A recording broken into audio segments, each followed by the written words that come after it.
10. Ang size nito ay 8.5 by 13.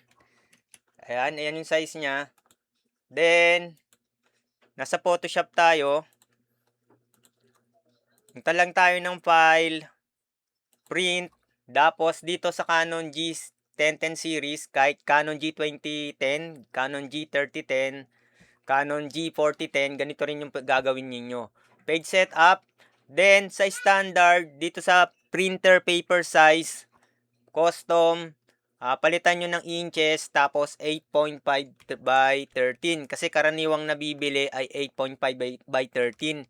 Instead na 8.5 by 14. Ito yung legal.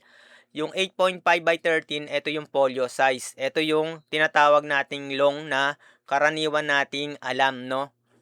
Yan. Then, okay. Naka-standard quality lang. Pwede nating i-high. Depende sa inyo kung anong gusto nyo. Okay. Print. Yan. Then, print. Okay na yan. Yan. Naka-turn off. Kaya ganyan. I-on lang.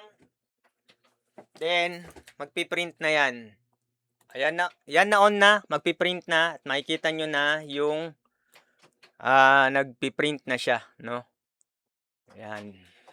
Makikita nyo dyan. Printing na.